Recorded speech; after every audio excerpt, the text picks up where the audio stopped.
Hello and welcome everybody. Thank you so much for joining me today. We're going to get started here in just a second. Go ahead and share my screen.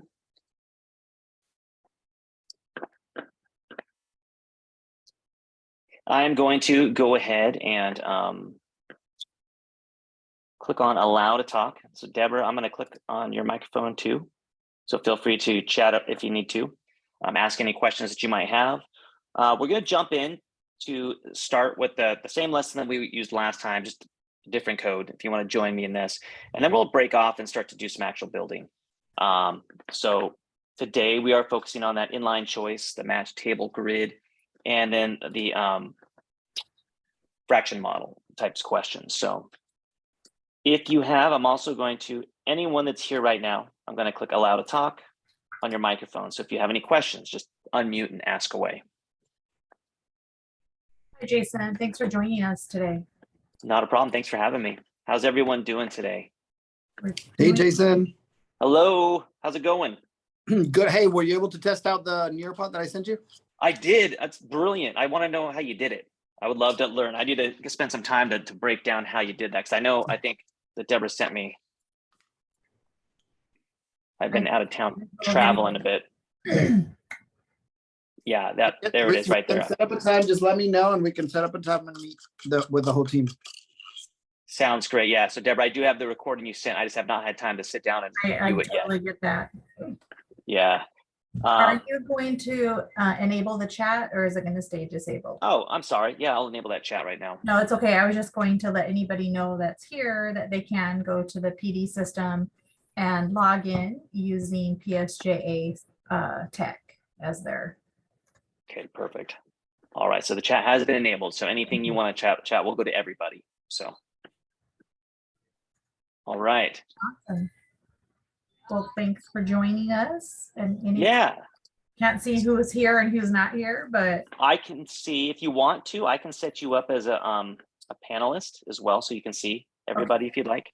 Just want to welcome anybody that is here, and thanks for joining us. And we have Jason with us to lead us through some using Nearpod with a star. So welcome. All right, so there you go. So let's see here. All right, so Deborah, I've made you a panelist, so you should be able to dive in and I think see who participants are and everything as well.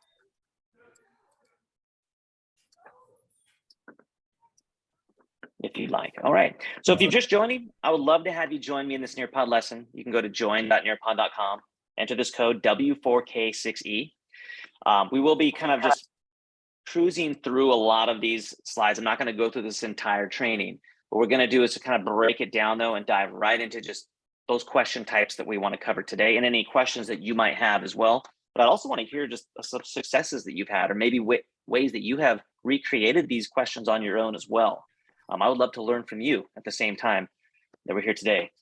What I'm going to do is to jump us right in to that chart over here, if you're watching my screen, of the different question types. And so the three that I know we had scheduled to take a look at today were that inline choice right there, the fraction model, and then that match table grid question type here too. And so the inline choices, of course, are going to be on the math, the reading language arts test, and the social studies test. That's where most likely students will see those. The fraction model, grades 3 through 5 in math. And then the match table grid, grades 6 through 8 in math, grade 8 in reading language arts, and grade 8 in social studies as well, the match table grid. So to dive into those question types, we really need to go into those practice tests to see the match table grid. And so for math, for example, the reading language arts and social studies, let's jump into match table grid first and go try to explore some of those. And so to do that, I'd love to have you do is to dive into the website here, where we're going to go explore. And I'm going to go into that new question type online sampler, because we really want to take a look at these questions themselves to see what they actually look like and how we can simulate them. So I'm going to go into that match table grid, would be, say, 6th grade in math. We'll take a look at that. I'm going to click on new star item types, head into the math test, and just begin that test now. So this item type we see right here on this screen is, of course, students have the different buttons. Now, once again, in Nearpod, we don't have a number pad like this. This is where students will have to simply create their own text box, place it right where that text box is, and they can type those numbers in right from their keyboard or the different symbols that we see here as well. Now, one piece I wanted to share with you on a question like this, though, you'll notice the students have that ability to create a fraction. And so like the equation editor piece here. In the drag and drop activity, that text box, students have the ability to create these items. And so if we want to, I'm going to jump us into an open-ended question real fast because I want to kind of share that real quick here. Not open-ended question, a drag and drop, excuse me. Let me jump into, I'm going to throw one up here real fast just to kind of share how we can do that to simulate this right here, this type of question. Now, normally, actually, by the end of this week, they'll be able to do this in a draw it activity, which kind of makes it a little bit easier, actually, to set up, because the draw it activity, you're going to have all these tools down below as a teacher, and the students will also have the text box, will also have the equation editor built into the draw it activity. So the text box in the drag and drop for a student, when they click on it, it doesn't just appear on the front of the screen like it currently does in a draw it. They have to physically place that text box wherever they want. So for example, if there was a box the students had to type in the numbers and equation in, they just simply highlight that box. Once they click in get the cursor in the box, they click on the advanced options. So if I needed to type something in 3, I could click advanced options and then click this little symbol here with the F at the bottom right hand side. And now I have access to those tools. It's important that our students know this tool because they're going to have tools to use on the test. For example, on the number pad here, they have the ability to create the fraction here. And so what we can do is choose that item there. Let's say 3/4, include the numerator denominator there if we need to, insert that right in as well. And so ours looks a little bit different, but they have those tools available to them to simulate and type in their answer that has fractions and different equation pieces as well. And they're going to see that a lot. The number pad is going to be right here on a lot of their question types. So remember, the draw it activity for students pretty soon will have the same equation editor. So what students can do, what you can do to simulate that, is to simply, for this test question here, for example, a rectangle, I can take this as an image like this, take a snapshot of it right here. And when I want to include that, and by the end of this week, what I would do is to do it in a draw it activity. But if I click on draw it, let's take a look at right now. I do draw it activity. I can just drag that item in. By the end of this week, that's what I would do, because students will have that equation editor tool built in. But also, as a teacher, I don't have these tools that I would like right here, because I would want to include a box that students have to type into. So for right now, for the sake of this, I'm going to do drag and drop, because it has the exact tools that students and teachers will have. So I'd bring that background in to upload that background. And I'm going to find that item that I just took that image of right here. I'm going to drag it in.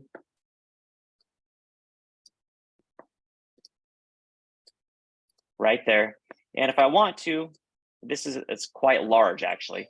But what I can do is to enter answer in the space provided.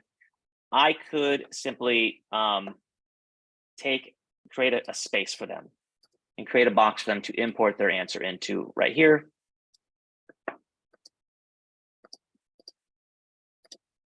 So they could just import their answer right into this box. So students would take their text editor, create it in that box, and then start to type their answer right in there. So as a teacher, I have the ability to provide spaces for them here. But as a student, though, they also have that text editor feature, or the equation editor. So as we continue to look through those different question types here, you see that number pad a lot. Right here, for example, too, this is a graphing question where students can click on the bars. This is where we'd create it in a draw it activity where we can have them use that highlighter tool. Same thing here. Plotting points. We use the draw it activity. They would simply plot points by clicking on those points. And ours, they would use the pen tool to do that.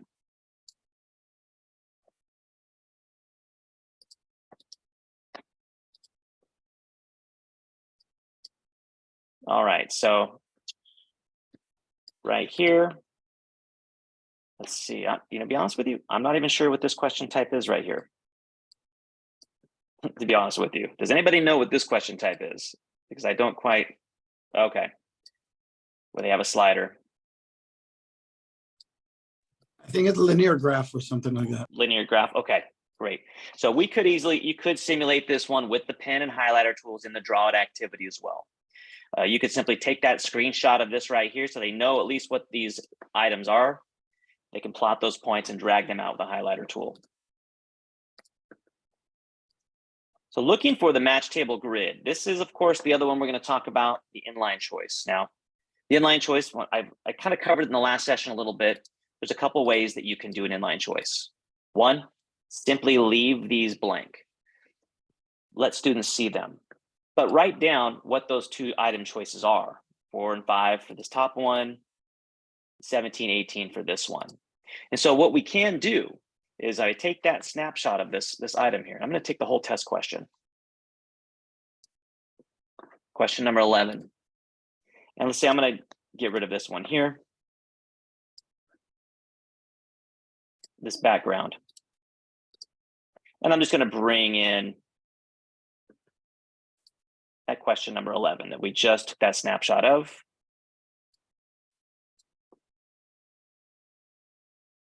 Right here. And so I have that inline choice right here. And I remember what those were.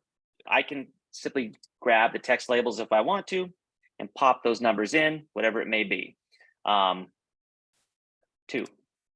done. 4. Okay, done. I can put those items out where they can drag those where they belong on the screen there. Or I can simply have students create a text box and type in what they want right there as well. It all has to do with the instructions. But just so our students understand what the inline choice is, they do have to understand that in the test question, they do have to click on that. So sometimes it's nice to already have one of those populated like that so that they know that they have to choose that.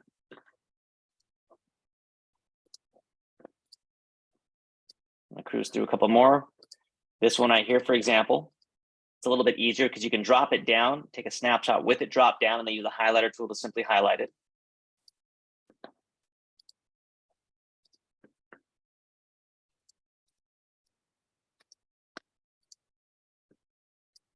All right, here.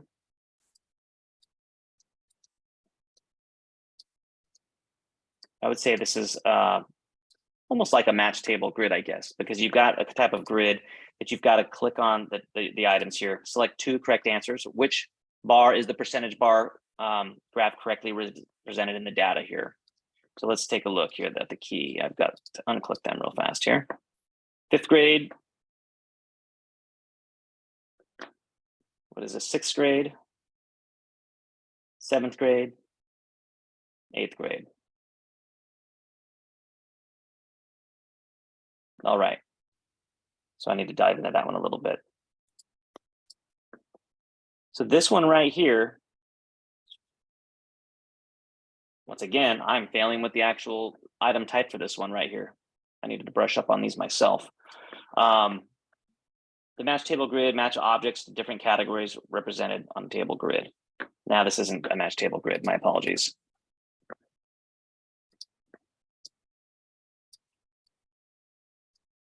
Drag and drop, 100% simulate that with our drag and drop activity.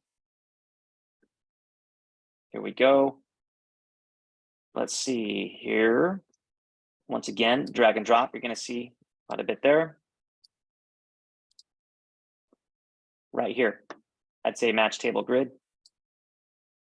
Clicking off different information, simulate that with our draw it activity with the drawing and highlighter tools. What I'd like to do is to give you an opportunity real quick to create an inline choice first. And so what I'd like you to do in the inline choice, if you take a look at, let me get back to that actual grid real quick.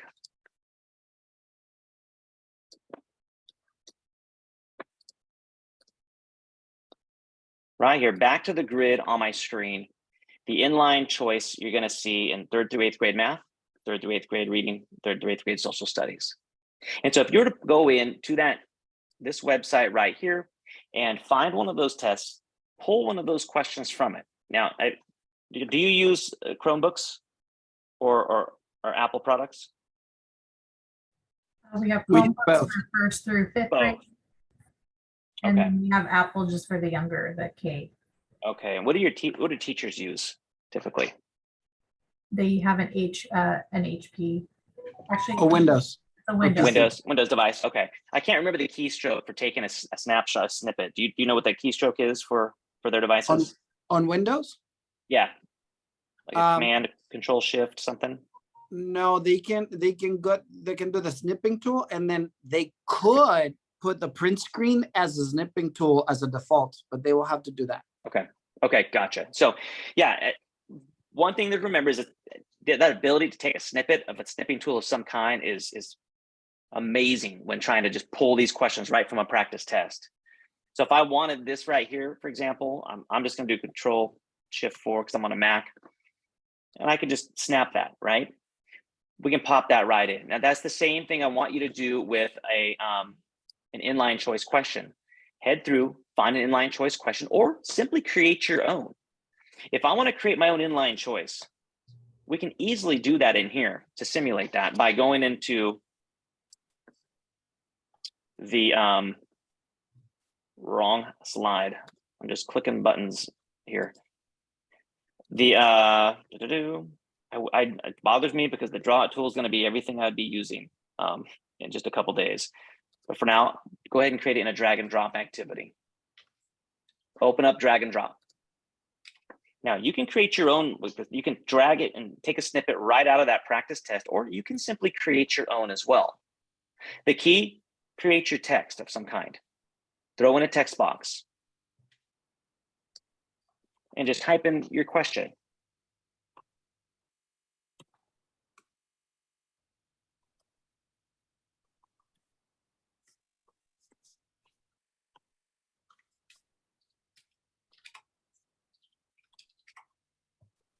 For example, I'm just going to put a random fact here. Which of the following is the deepest lake in the United States? Now, I need to create a box. I'm going to grab the shape tool here. And you can choose the square or the little rounded corner square, totally up to you. And I'm going to create a box right here. And I'm going to change that color. I just might do a light gray, right, like this, because that's kind of the color that it's going to look like. Okay, and what I'm going to do is I can also outline it if I want to as well. Underneath it, I can create the items if I want to. I can make a list.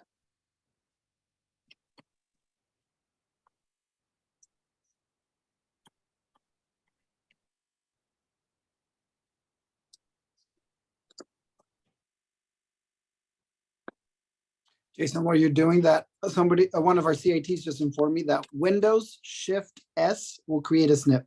Oh, that's great. Thank you for that. Shift S, everybody. So on Windows. Yeah, Windows Shift S. Perfect. Thank you so much for sharing that.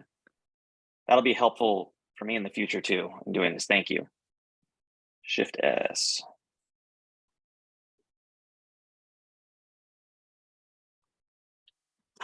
Perfect. So I can create just some choices for them that are underneath this dropdown. So it does simulate that. What I can do is in the directions, just so they can see what this looks like, I can have them simply use their highlighter tool to highlight the correct answer there. One thing I can do if I want to as well, I can make it a drag and drop by simply creating those text labels up here. If I want to.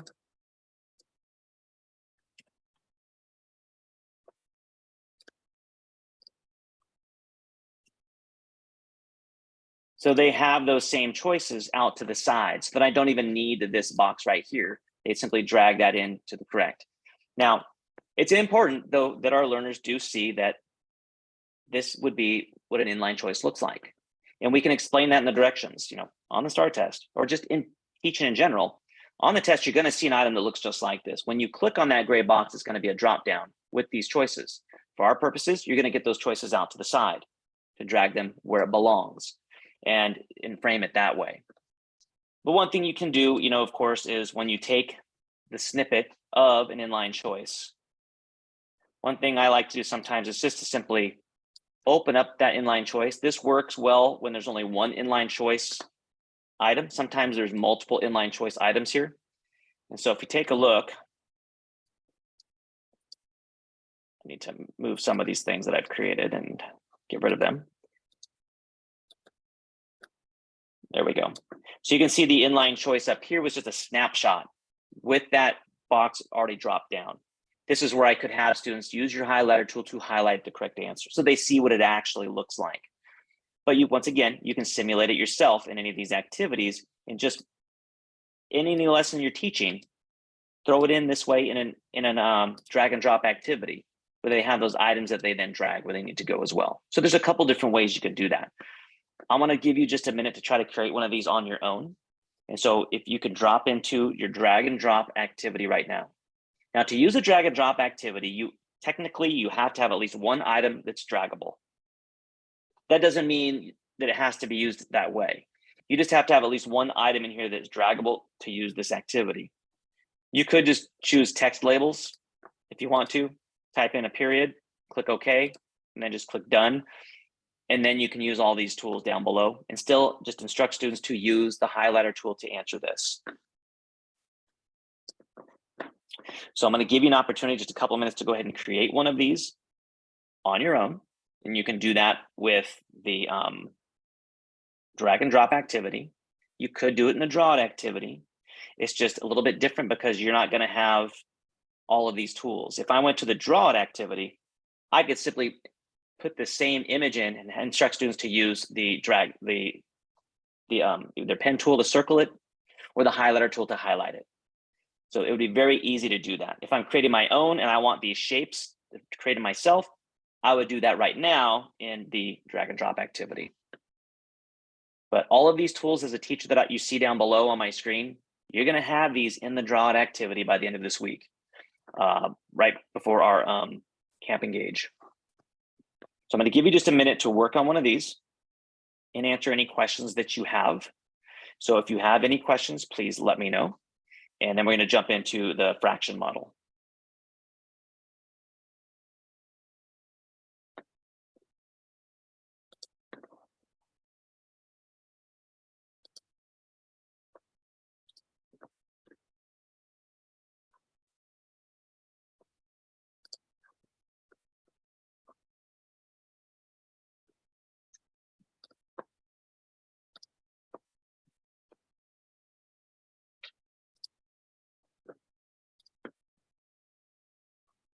Does anyone have any questions so far about the creation of an inline choice? Or does anyone have a different way to do it? A different way to do an inline choice? If so, share away, please.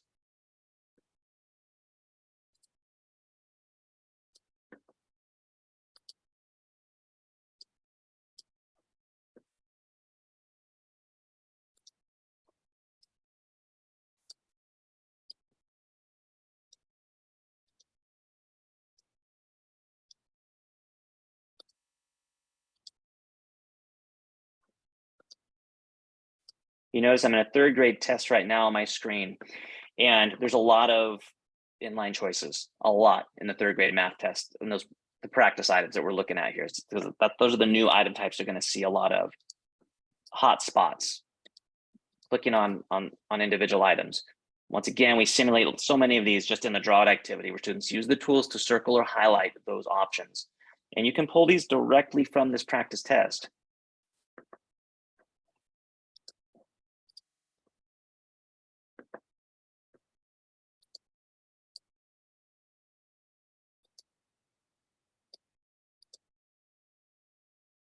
We take a look here. This is an example on my screen now of a fraction model. If you take a look, we don't have the tools to do everything exactly like this. If we take a look and tear apart this question, Troy planted roses in 5/6 of his garden. Complete the model so it is shaded to represent the fraction 5/6. Select the correct number of equal parts in one hole for the figure, then select a number of parts that would be shaded. Select the Create Model button when you've created the number of total parts and the number of shaded parts. This is where the second part, right, this last line right here, we can take out because it's not something that we can do in this fraction model. What we can do is simulate and show them what it's going to look like. So I would lead them through this type of question because we take a look, select the number of parts of a whole. Let's say I need 5. How many parts of a whole? 5. And select the total number of parts out of 6. Create a model. Let's take a look there. And so we can, the shaded part of the whole. Let's see here. The 6 is the whole. Shaded part's 5. There we go. So now we have the ability to create these different pieces. Now, here's one thing we can do is you could simulate this in a drag and drop activity by having a rectangle that's shaded and a single rectangle that is not shaded. And here's what you can do with that. Let's create it together here. Let me delete all these pieces here. Delete this background.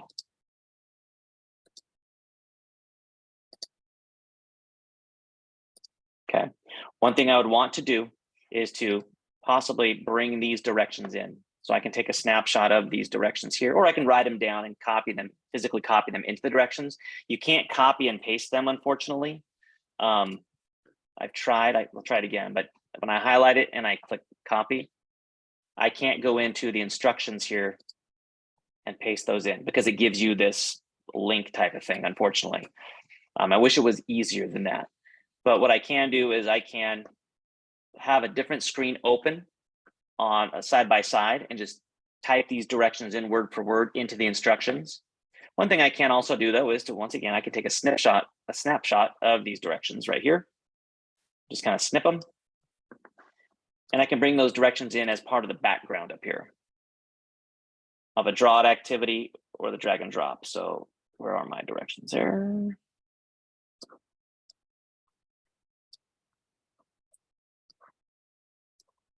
Forgot to add my background or an image. I can't, here's the deal. When you bring it as a background, you can't resize things. I apologize. Bring it in as an image, drag that image in, and then you can resize and move those directions where you want to, like this. If you bring it as the whole background, then you don't have the ability to change its size. I apologize, I didn't make that clear earlier. What I can do is to drag this, put those directions right up here, just like that, okay? And now for draggable items. I can go in here and search for an image. And I can just find a,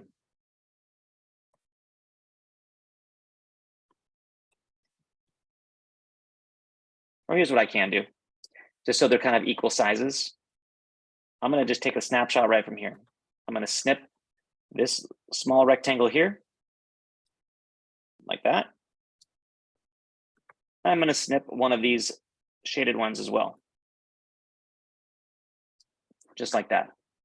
So now for the images that I bring in, I'm gonna click add image, and then I'm gonna drag those items right from my desktop here. I'll drag that one there, click done. I'm gonna add another image and just drag my other one right there. Click done, and I have those draggable images. So now what's gonna happen is students can drag these items out and build that themselves as well. And so that's an option to create. Let me click save real quick here. Let's preview it from the student's view and just take a look at it.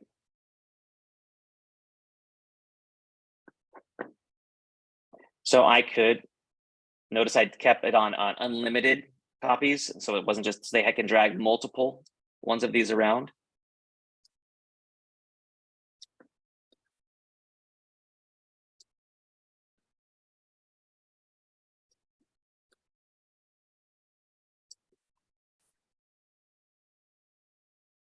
So 5 out of the 6, we could create it just kind of like that. And so they can create it themselves with the drag and drop activity. But it is so important that they can see that this is what it's going to look like. You're going to have this option to select the number of parts of a whole and select the number of shaded parts as well.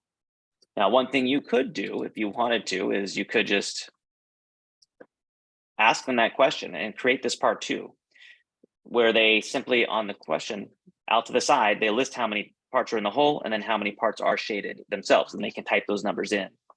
And I can easily create that very quickly as well by just typing these things in, select the number total parts from a whole.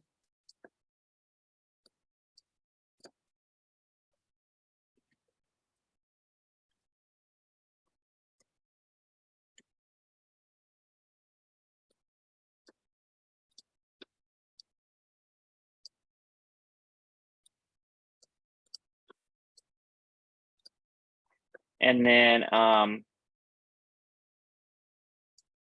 of the same thing.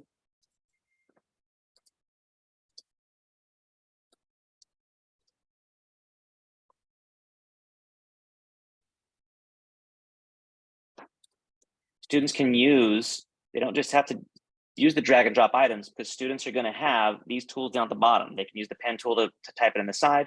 I can provide them though with the shape if I want to as well, to bring that in. All right, so now as a teacher, we're in preview mode here. But if I wanted to provide them that space,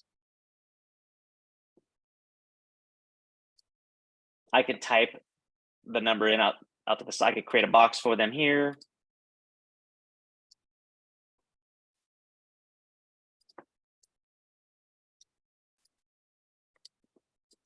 Like that, and create another one right here where they can then insert their own numbers if they want to. So you can create this right here, a fraction model, right here in the drag and drop activity. And pretty soon in the draw it activity, if you want them to draw it themselves, they can. Just depends on how you want to frame it. There's multiple ways to do this. Now, there is another type of fraction model, and I'm going to share with you right here. Question that they're going to see. Let me find it right here. I just took a snapshot of one just a minute ago. Here it is. It's going to look like this right here. I'm going to make this one larger. It's a fraction model, but it's going to be a lot of like a hot spot together. The rectangle shown represents one whole right here.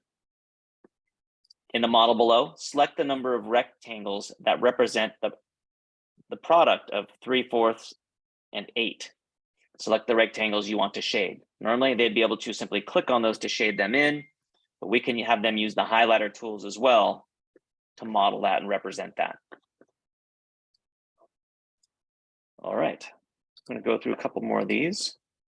Does anyone have any questions when it comes to this type of fraction model question type here?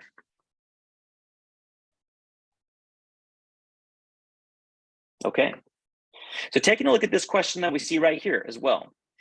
You see a table off to the side with some blanks in it, and items that students would drag where they belong. If you notice, there's more choices there than they actually need. So we can simulate this ourselves as well, right, with the drag and drop activity. You can simply take this box, snippet right here, to bring it in. The same way we brought these other ones in. Bring it in as an image, drag that thing right in, just like that. Place it where you want it, resize it if you want. Take those directions and do the exact same thing. Now these numbers if we want to, we can make them drag and droppable as well. We can simply place them right in here for students to see, use as a reference, and then use their tools. Oops, that wasn't the one I wanted. There it is.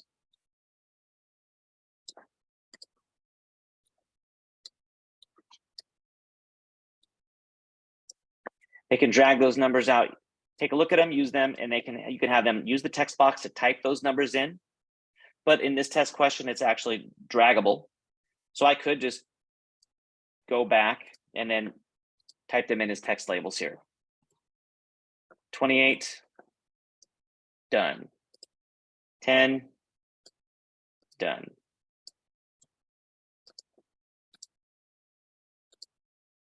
So you can see you can start to create these so that they drag them where they belong on that chart as well. So the drag and drop activity and the draw out activity are both the most versatile tools that we have. You can simulate so many of these different test question types.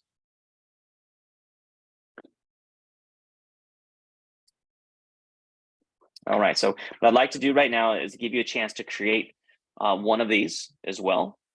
The fraction model activity, if you want to create one of those, feel free to jump in, build that activity really quick.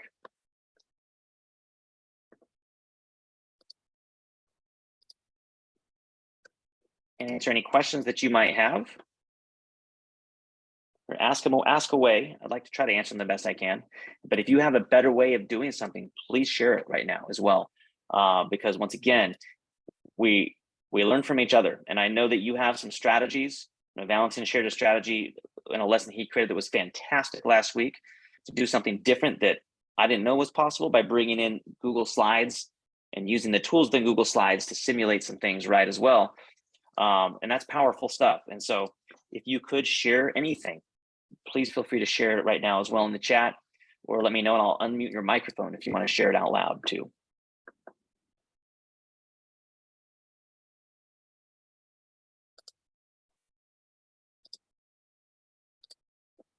Going to 8th grade reading test right now, because that's another type of test that we see a match table grid on. And I want to take a look at these together.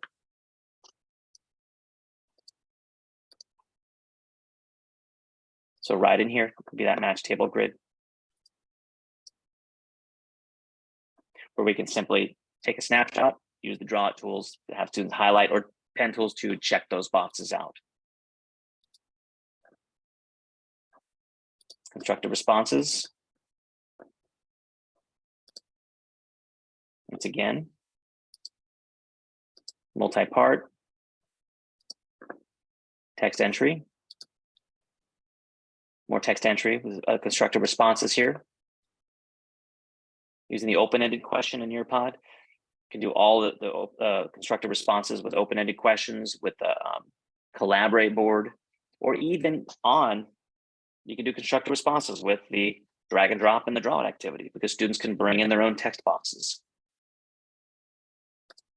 The inline choices.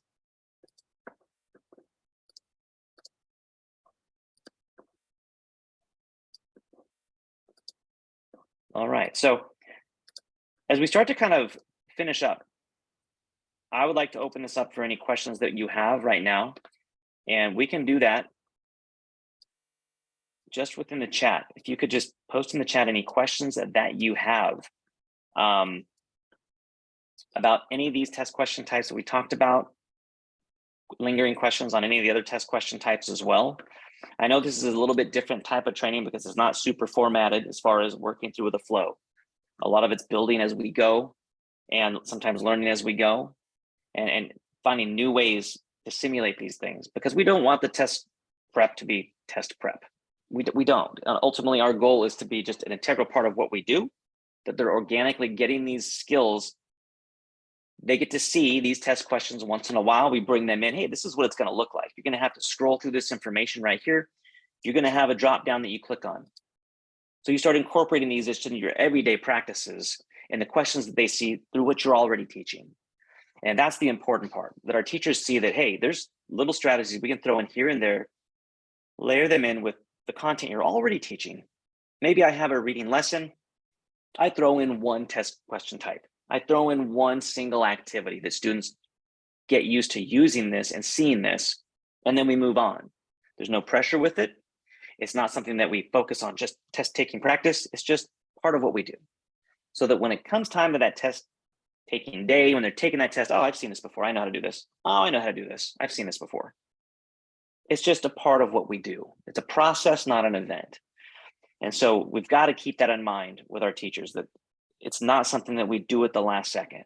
You can incorporate these strategies into every lesson you teach with very little lift involved, or we can create just a situation where we're going to focus on this test question type. Everybody take a look at this is what it looks like on this practice test. You're going to take a practice test.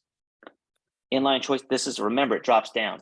So now that in the lessons that I teach after this, I include an image that looks like this with an opportunity to use the drag and drop feature or the highlighter tools to highlight those items. So it just becomes an everyday practice and making it simple, no stress involved, no anxiety involved. Let's call it no tears test prep that way. All right, so any final questions that you have, please just open up your microphone or ask away. And don't forget to take a look, everybody, to the remote check-in for the PD system. If you take a look up at the top in the chat, it's PSJA Tech. Make sure that you get yourself credit for being here today as well. Utilize, what I'm gonna do is share this slide deck out as well with you. The slide deck that I'm using, and some of you may have seen this already. We've gone through it before, but I'm gonna share it with you so that you can actually have an editable copy of it if you want it. You can take it, tear it apart, use it with teachers if you want to, and take a look at some of those different question types. So let me get you an editable copy of this. I'm gonna put it right into the chat,